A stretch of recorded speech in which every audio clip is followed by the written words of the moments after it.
And we are back. This is going to be a good one. They're talking about the Trump pardons. If you guys don't know, Trump pardoned a lot of people on J6. I actually went live earlier today. We talked about it, and it gets even wilder because a lot of people agree with the pardons, obviously, and a lot disagree. And this is going to be one of those insane debates where one person disagrees heavily and one person may agree heavily. Not going to waste any more time. Let's get into it. Many conservative commentators, as well as his own side.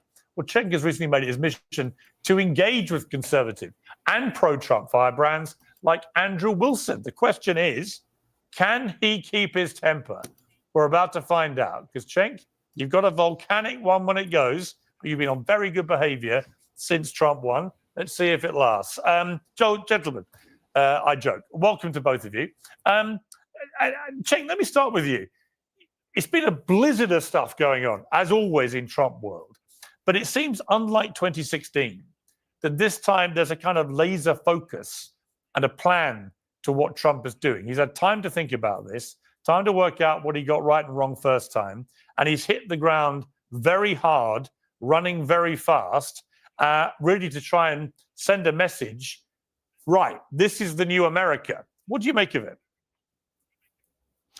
Yeah, so first of all, credit to him on both the optics and the action, right?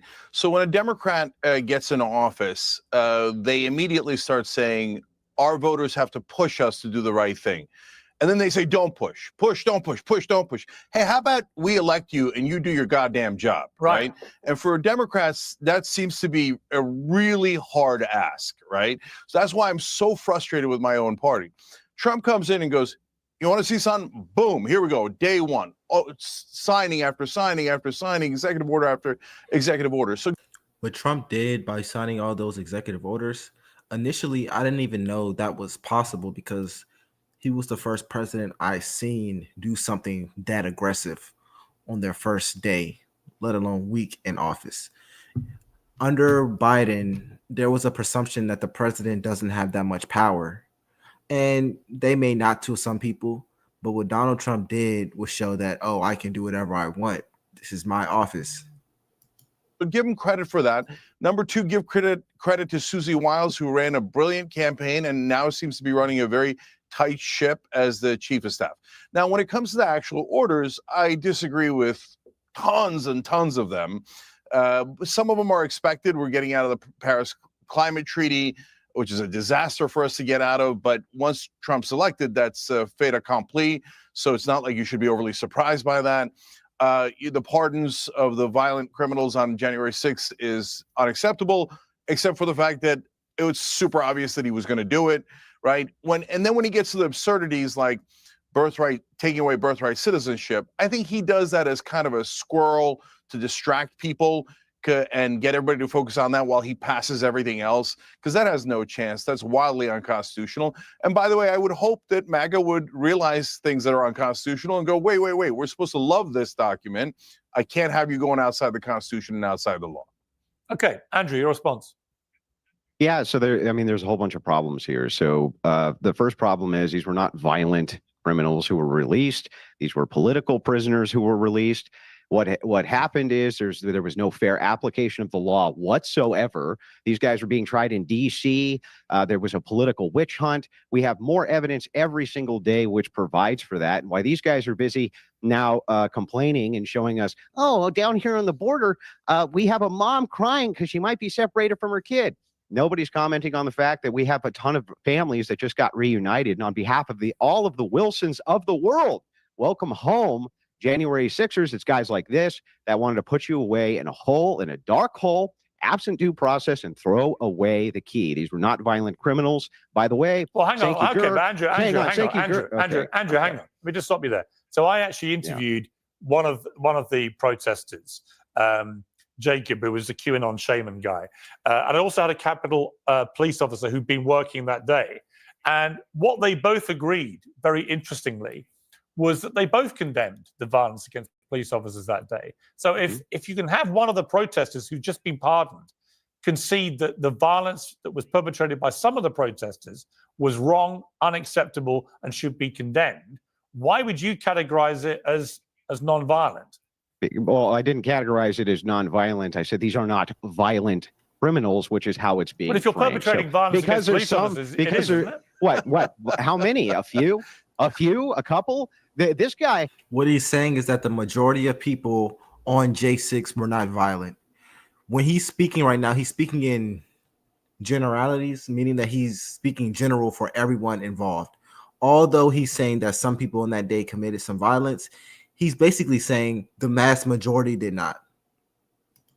On May 30th of 2020, the White House was under siege. It was attacked. Over 100 Secret Service agents injured. We had they were burning down stations. This guy said, "Oh, well, Trump had to go hide out in his bunker." Can you imagine if the roles were reversed and Donald Trump came out and was like, "Oh, AOC had to go hide. Oh, these politicians had to go hide." He doesn't care about political violence. The left doesn't care about political violence at all. They'll use it when it's expedient for them. They always do, pointing to a couple of bad actors at this thing and saying all of them have to be thrown away. And, you know, the key thrown away with them is insanity. And no, I don't think so. I think it's a miscategorization to frame all of them as violent criminals. And that's well, exactly they weren't all violent at all. I mean, that's what he was doing. Them, that's what he was framing it, though. Yeah, no, listen, I don't, and Cenk, I do not agree with that. I don't think all the 1,500 were violent. In fact, we know for a fact they weren't. A lot of them were not but convicted of violence. Yeah, I didn't say you that. Did say that. So look, no, all right, whatever, dude. So on the Young Turks, we've been super clear about this, and as always, we're the one guys set of people who are fair.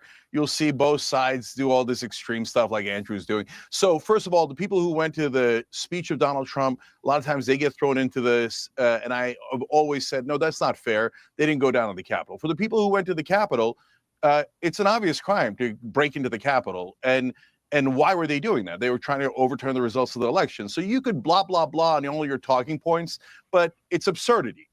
Obviously, they were trying to hurt our democracy. They were trying to steal that election. And were some of them violent? Were all of them violent? No. Were some of them violent? Obviously. We have eyes and ears. So you can do all the propaganda you want, but we just watch the tape of them trying to beat the crap out of the cops. I thought you guys cared about cops. I care about crime. I'm against crime, and you know, and we take heat sometimes from the left because they think that crime is a right-wing narrative and doesn't actually exist. Well, the voters just showed you it does exist, and they're pissed about it. But they're also pissed about it when you go beat up cops for Trump. So look, I'm past it because the American people voted. They put Trump back in office, and that's pretty definitive. I didn't want that, but it happened, right? But if you're going to try to do revisionist history, that these were some patriots who showed up for a picnic, but oh, golly gee, there was a Capitol, so they started to bust in and beat the living crap out of the cops. And oh, he lost the election, but oh no, it was stolen. So they go and try to do a coup attempt. I hate it. I think it's a terrible precedent. And I think every time you guys defend it, you sound absurd, and it sounds like overwhelming, ridiculous propaganda. Andrew? Yeah, what it's about is a fair application of law. And there has not been fair application of law here. Cenk himself cannot even do fair application of law. At the same time, he says, oh, you're trying to coup and overthrow the democracy. It's exactly what happened May 30th. When they were attacking the White House, they were attacking Secret Service agents. They wanted to get in there, and all he could do was whine about how Trump had to get sent to a bunker. Where was his outrage about the coup d'etat? Where was he when Black Lives Matter was burning down cities? No coup Nowhere. On May 30th. He was saying instead, Cenk, I didn't interrupt you once. Do you think he calmed down for me? So anyway, what's going on, very simply, is that he has the revisionist history. While at the same time, the Democrats are saying, you got to stay home and stay masked up. They're telling other people, go outside, burn down cities, make Chaz chop, a nice free independent zone. I don't know how you could say that that's anything other than an insurrection to say that this is now no longer part of the United States government, have your own armed militia there. The entire 9 yards, May 30th, they attack. And this guy says nothing. Suddenly, J6, though, oh my God, they're violent extremists. They're going to overthrow democracy. It's all nonsense. He's basically calling everyone a hypocrite. That's what he's saying. He's basically saying the Democratic side, you're all hypocrites. You pick and choose when you want to call something out. You pick and choose when you want to say something is wrong. But you can just name this instance right here that I have. You guys didn't say anything during this protest, but when it comes to J6, you guys are saying everything. They're terrible. That's the logic he's getting at right now. It's not fairly applied. He's never fairly applied it. The laws has never been fairly applied to the J6ers. They were tried in D.C., not in front of impartial juries. And here's how our law works. Our law works like this. 1,000 walk free, so one guilty person doesn't spend a day in prison. That is the precedent for our law. That's why they got pardoned, and it's exactly why they should have. Yeah, and Andrew. And a fun fact, if you guys get charged in D.C., you automatically have to go to federal prison because D.C. doesn't have any state prisons. So committing a crime in D.C., they automatically send you to federal jail. The reason why I'm bringing that up is because if you commit a crime in DC, or they say you commit a crime in DC, and you don't get a trial, while you're waiting for your trial, you have to be in a federal jail if you're in DC. Federal jails are notoriously much worse than state prisons. So that's knowledge to have if you didn't know that. On the ending the birthright Can I citizenship. just address hang on, Cenk. I'll real come to you in a moment. Response on what Cenk mentioned also about the ending the birthright citizenship is one of the executive orders. Do you think Trump intends to do that? Because it seems to me he's already won the debate about illegal immigrants who are here are criminals in America. Yep. Everyone pretty much agrees they should be sent back, including the million who've already been processed but haven't been deported yet. So all of that seems to be very popular, but there is a lot of anger about the idea that you may end what seems to be a very American thing, the very ethos of the country, this birthright citizenship. What do you feel? It's a very un-American thing. The 14th, or I'm sorry, this was never, by the way, never set up so that people could come in, have a baby, and then anchor themselves to the child. And that's what's been going on. It's been going on for years. We know it's been going on for years. This was designed for things like for immigrants who came in legally. They have children here. Of course, those are United States citizens. Nobody's disputing that. What we're disputing is that you can just come in illegally, have a child on American soil, and then try to anchor yourself to that child. That is not in the spirit of what we're even talking about. Of course, Trump wants to end it. It's bad policy across the board. It's always been bad policy across the board. And I hope the Supreme Court, it gets challenged by the Supreme Court so we could get it in front of them so that they can interpret it correctly, because that's not the way this is supposed to be applied. And I actually read that executive order of overturning the 14th, I think it was 14th. Yeah, overturning birthright citizenship. I don't know if it's the 14th, but I do think the way it was written, it will come off as unconstitutional because it is going against the Constitution. However, after reading the executive order, I actually 100% understand what Trump is doing. If you guys sit down and read it, Trump makes it explicitly clear what he's trying to do. He's trying to stop illegal immigrants from having American children. That's what he's literally trying to do.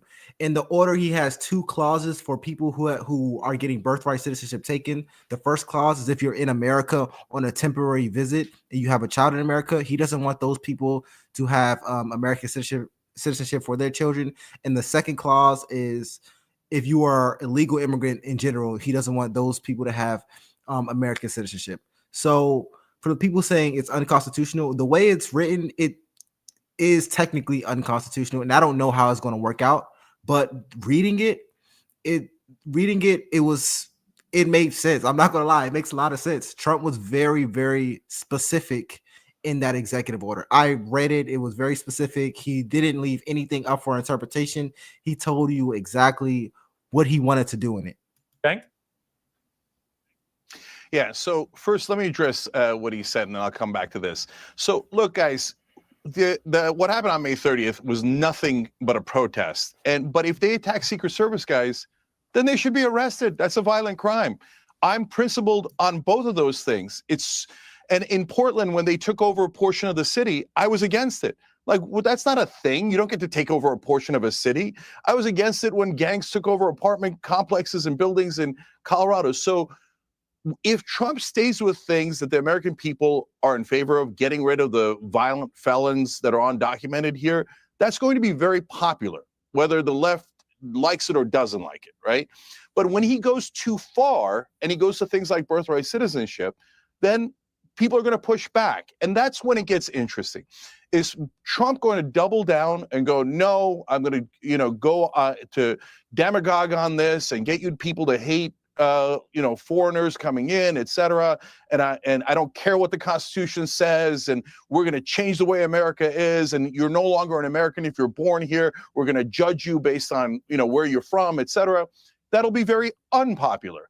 Does he dig in, or does he, as he does sometimes, go, you know what, I gave it a shot, didn't work, and retract?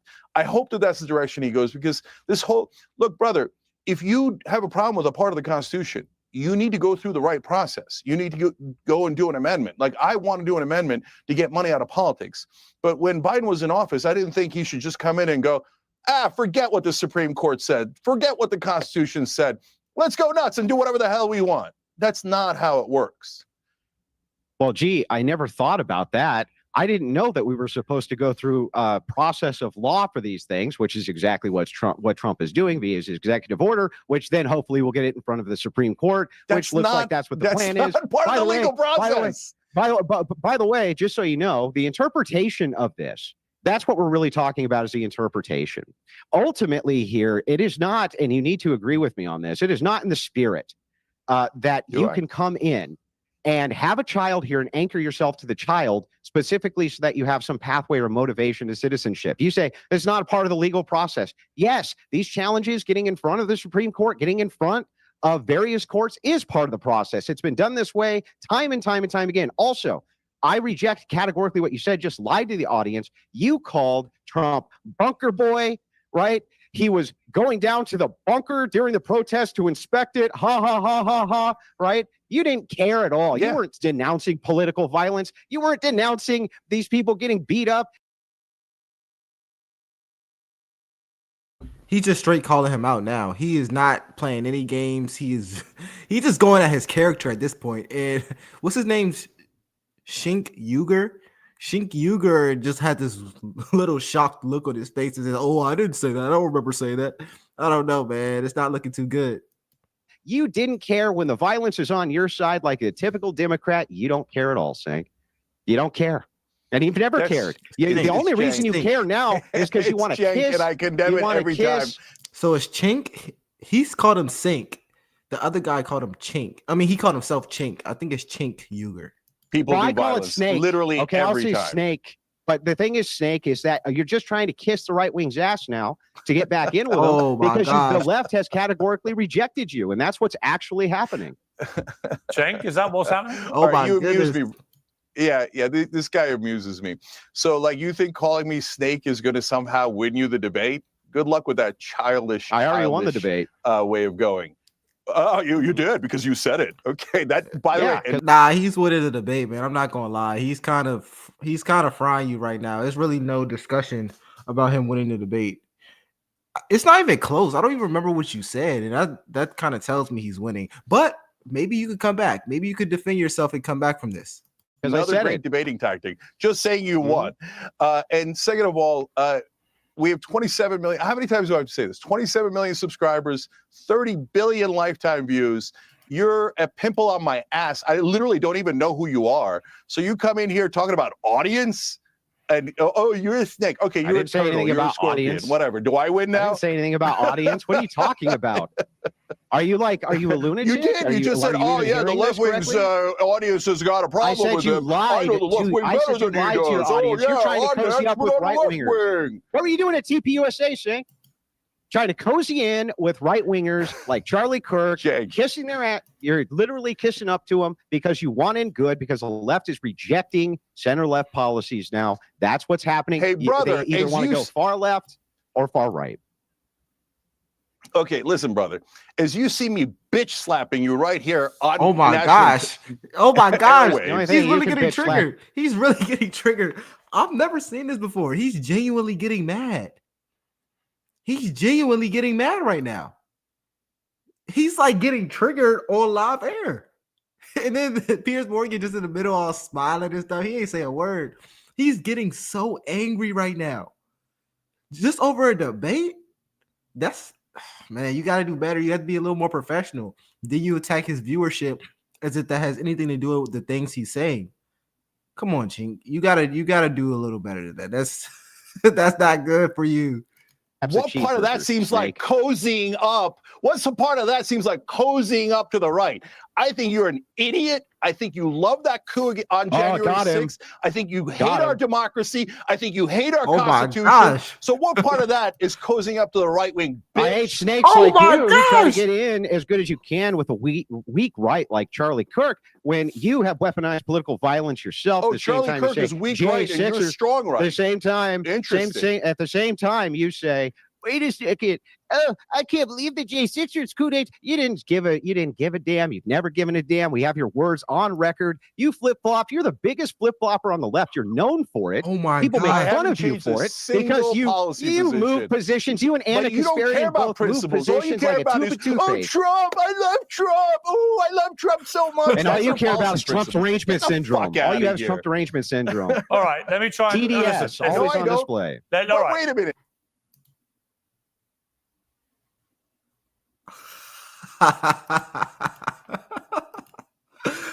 Okay. Where do I even begin with this? Where do I even begin? So this started off as a peaceful debate regarding Donald Trump's executive orders. Cenk Uygur started the debate. He was actually the first to speak. Can't say I even remember what he said, if I'm being honest. But then Andrew Wilson came in and said, you basically don't know what you're talking about. Your politics don't stand on anything. You flip-flop sides all the time. You're a hypocrite. That's the backbone of what he said. Cenk Uygur said, forget the debate. You are a B word. F you, F you, you don't stand on anything. I hate you. Then they just started arguing. And Cenk Uygur just flipped out. He literally got so triggered. He said, forget this debate. You're a B word. What if I just smacked you? He got so triggered. That is crazy. Chat, How time can you out, say, time wait, out. hold on. I gotta say one thing. You both I gotta say made your one thing. feelings clear. How could I have? How can you say that I'm cozying up to the right and say I have Trump derangement syndrome? All right. Make up your Smash the like mind. You're a button. very poor thinker. We watched the entirety of his entire first term. You were Russia. He's a colluder. He's evil. He's this and that. And he flip-flopped also on that didn't say position that. the second it was politically expedient. Okay. Let me try None and of those things are true. let me try and move on They're to all actual, guys. Let's move on to some policy debate. Andrew, let me ask you: do you feel like the woke worm is in reverse as strongly as I'm sensing it is? And it's specifically just the simple statement from Trump that the policy of the United States will be to recognize two genders, male and female. Well, duh. That's always been the case. It's just incredible that the president of the free world effectively has to make this clear to people who'd lost their minds and believe that actually men can be women and women can be men. But do you feel that this has been a big marker in the beginning of the end of the woke mind virus, as Musk calls it? No, it's not the end of the woke mind virus. You're going to always have to battle this as definitions change because people need to justify their insane and degenerate behavior in society. So they come up with all sorts of nonsense like this. In this particular case, the trans advocacy groups have done more to reverse any type of progress LGBTQ people in the United States have made in the last 30 years because of what they're trying to do with children and the fact that they don't care that you, as a Christian, do not believe at all that a man can become a woman. So yes, this is whiplash on that. There's going to be a lot more whiplash that's going towards that as people reject categorically what these people have been trying to push on us. You can look no further than what just happened at the inauguration. You have a female bishop. That's an impossibility. That is not Christian at all. You're not allowed to have female bishops. That is satanic. That's literally satanic to have a female bishop come up and say anything. You can. Why is he laughing? That's the truth. That's the truth. I don't know why he's laughing. That's accurate. He's cooking right now. He's really cooking. He's frying him. He's frying him. This is not even a fair debate because Cenk Uygur is not even saying anything responsive. He just attacking him. He started doing this awkward, weird laugh. It's making me a little uncomfortable, if I'm being honest. I don't really know what he expects to gain from his side. Like, no one's supporting you right now. You're losing the debate. You're really losing. Laugh, but it is. That's okay. Well, before the reason you're laughing is because it's true. Well, Cenk, I'll get you to respond, but first of all, let's play the clip of that bishop because my objection was actually for different reasons. Let's take a look at that. I ask you to have mercy, Mr. President, on those in our communities whose children fear that their parents will be taken away, and that you help those who are fleeing war zones and persecution in their own lands to find compassion and welcome here. So, Cenk, I mean, notwithstanding Andrew's position on the fact there shouldn't be a female bishop, but the fact that she was there on such a big historic moment, delivering a kind of scolding woke lecture with Donald Trump and J.D. Vance and their wives sitting there, I just thought it was completely inappropriate. I didn't care who the president was or what the scolding was, but to turn the pulpit into a scolding thing about all America's gay children are going to be running for their lives, I just thought it was completely wrong. Yeah, Piers, I totally disagree. I loved it, and the reason I loved it is because it's truth to power. And you can say, hey, it's her truth. It's the truth of about half of Americans. It's not necessarily the truth, but at least she's trying to challenge the powerful, and I love that. Look, the reason why a lot of people agree with me is because I challenge the powerful on both sides, on the Democratic side and the Republican side. And that makes the partisans get super mad at me. No, Biden's right about everything. No, Trump's right about everything. No, I love that she spoke for half the country and she said it right to his face. I wish reporters would do that. And I think a lot of the reporters got the message to be softer on Trump. No, be harder on the Democrats and the Republicans and the establishment. Be harder on everyone. So do exactly as she did, even though apparently she's Satan. Brother, look, how can I talk to you, man, when you say such ludicrous things? Do you know that like 95% of Americans, when you say that she's satanic because she's a woman bishop, think that you're nuts? Do you at least? No, he's talking about biblical principles. So people keep trying to rewrite the Bible. Why are you trying to rewrite it? It's very, very, very, very clear. Biblically speaking, that's not the way it's supposed to be. That's just how it is. Whether or not you agree with the Bible, that's a different discussion. But trying to rewrite it as if it says something else, it's just not true. Please understand and acknowledge that. First of all, you don't understand anything about the Bible, apostolic succession, church history. You don't know anything about these things, Cenk. You have no idea what you're talking about. First of all, she wasn't speaking truth to power. She was speaking subversiveness to goodness. And that's what's actually going on. And that's what Democrats are great at doing. Sure. Yes, it is completely satanic to have inversion. Inversion is when you take what is considered the Christ head, in this case a bishop, and invert it to a woman. That's what you people are great at doing, is inversion. If you looked at the 2,000 years of Christian history, you would understand this, especially church history, going all the way back to the time of Christ and apostolic succession. People, you can, but the truth is that people get all of their ethics and goodness in this nation from biblical ethics and Christian ethics, not from Cenk Uygur thinks it's neat that a chick can do this. It's like, no, that's not part of our ethical standard there. That's not what it is. We don't have an ethical standard based around your version of the woke Bible. Go ahead. Yeah. Sorry. When you call a respected bishop a chick and satanic. Respected by who? It's funny that you don't see that you lose such a giant percentage of the country.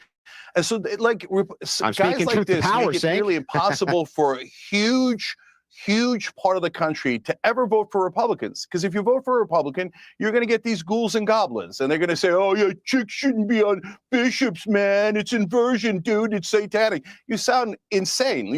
To me, honestly, you sound like you belong in a mental asylum.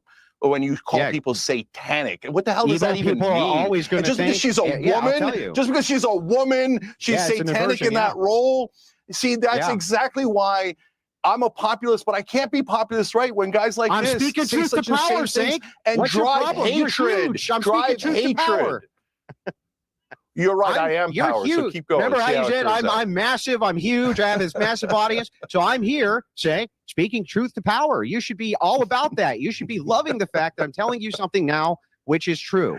You're speaking gibberish to power. It is. Is Beelzebub in the room with us right now? It is an inversion. Is Beelzebub I want to change in the room with us? I'm sorry. You hate Christianity? You hate Christian ethics, Cenk? Time out. Let's move Christian ethics to another debate. I don't hate Christianity. I want to ask you about Nazis. I hate your radical. You sure sound like you do. Chaps, I want to. That's not radical. Chaps, time out. I want to calm the temperature by turning to Nazi salutes. Cenk, you said about Elon Musk. Let's take a look at what he did, just to remind everyone who may not have seen it. It's crazy that he is trying to say it isn't satanic, and he tried to basically critique him for calling something satanic.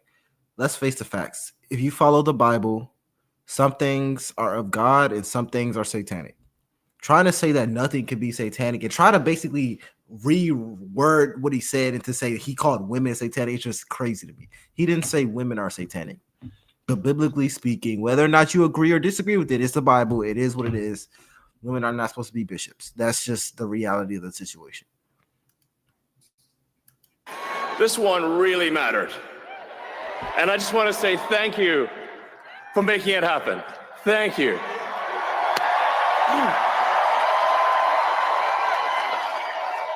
Now, Cenk, you said it was the most obvious Nazi salute you'd ever seen, which I think Hitler might be a bit surprised about. But you don't actually believe that, did you say? Oh, yeah, but Cenk, just to be clear, you don't actually think he's a Nazi, do you? So how can you make a Nazi salute if you're not actually a Nazi and, in fact, absolutely hate everything they stand for? That's not a Nazi salute. It's a awkward thing that he did to say, my heart to you, that then gets deliberately misinterpreted as a Nazi salute by people who keep wanting to call everyone on the right a Nazi. No. So Elon Musk is trolling. So this is a classic right-wing maneuver. It's to get attention. And he knows that if he does a Nazi salute, but he says, oh, but I touched my heart.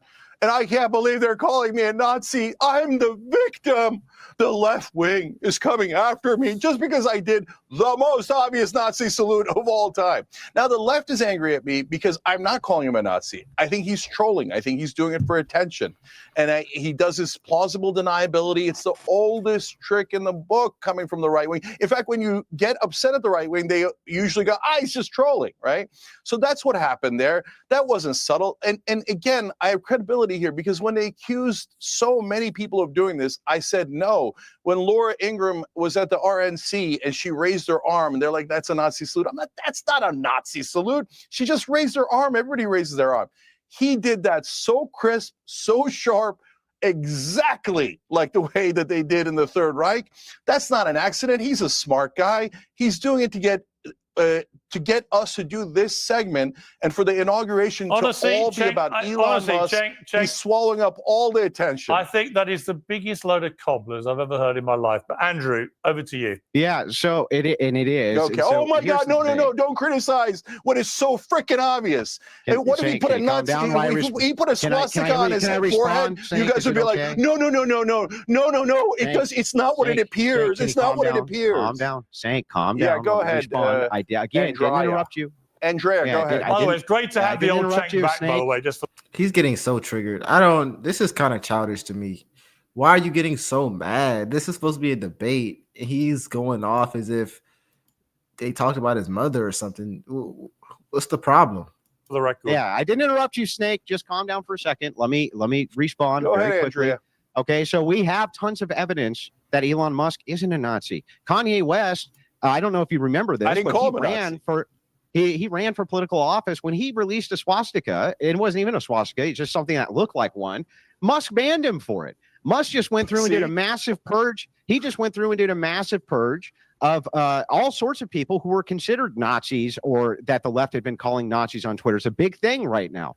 All the evidence points to the fact not only is he not a Nazi, but there's no good incentive for him to even do this. What's the incentive? You say, well, it's a dog whistle. He's trolling. He's just funning this and that. No, this is very common, by the way, for people to make this hand gesture. I have it from AOC. I have it from Clinton. I have it from Germany. All of these various people. In the 1930s. And the thing is yeah, I have it from all of the Democrats. You can draw side-by-side comparisons. People have been showing you them nonstop. You just don't care. You don't care because you want it to be some trolling Nazi thing when it clearly isn't. Why did I defend all the other right-wingers when they raised their arms like that? Then why did I defend all the other right-wingers when they raised their arms like that? Because the same reason you defend was like, that was the clearest Nazi salute. And by the way, I literally said, even if he put a swastika on his head, No, you he guys didn't would find say an that. excuse for it. And then, He hold didn't say on, that. and then you said about Kanye, when he put a swastika on his head, it wasn't really a Nazi symbol. I mean, you proved my point over and over again. So it's a delight debating I didn't say you. it wasn't a Nazi And symbol. I even said a Nick- swastika. I said it wasn't an actual swastika, but it looked enough like one. Bro, what is up with this guy, Cenk Uygur? I honestly don't even know what he supports or what he doesn't support. I'm gonna be honest. I don't know what he's trying to say here. So are you condemning Elon Musk, but you don't think it was a Nazi thing? What are you doing exactly? I don't know. But anyways, I'm gonna end the stream here. Let me know if you guys like content like this. Make sure you like and subscribe. It's LFR Jojo, and I'll see you guys later.